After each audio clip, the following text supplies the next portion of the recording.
The second and most nerve-wracking part of the competition for the pilots is the flying.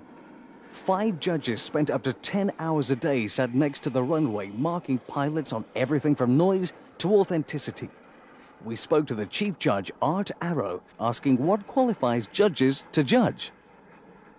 Good afternoon. I'm Art Arrow. I'm the chief judge at this flying competition, and I'm from the USA. And I'm assisted by my friend here, David Tappan, who from the UK. These judges have been selected to represent their countries by their performance as judges in the past in competitions similar to this one. All the team members had to put a huge amount of time, effort and commitment into the event. So, of course, objectivity was essential. We stop the judges being biased by choosing judges who won't be biased.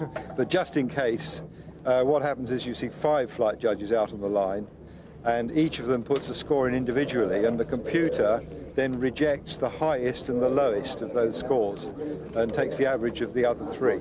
So if somebody was attempting to introduce bias into the results, the computer would just throw it out again. There's no risk of that at all. Yes, there are basically 8 manoeuvres that they have to fly, and they have 10 minutes to fly them in, which includes the starting of their engines and the preparation for taxiing out and so on.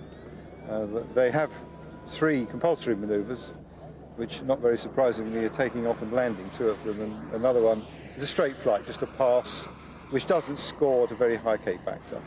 And then they have 5 options, which they can choose from something over 30 types of flight manoeuvre, and the options they choose depend on whether the aircraft that they've modelled is an aerobatic type or whether it's a non-aerobatic type.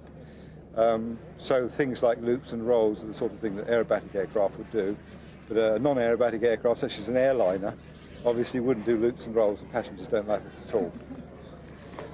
And then there are technical options which they can also have, such as dropping bombs or fuel tanks, or letting a parachute out when they're landing, which helps to slow the aircraft down, providing that the aircraft that it's modelled on also did that.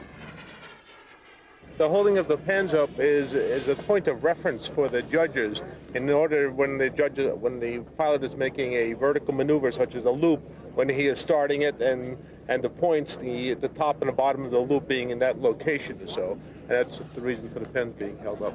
There is a point marked on the ground, which is the centre, but the moment we look up we can't see that any longer, so we just see the tip of the pen.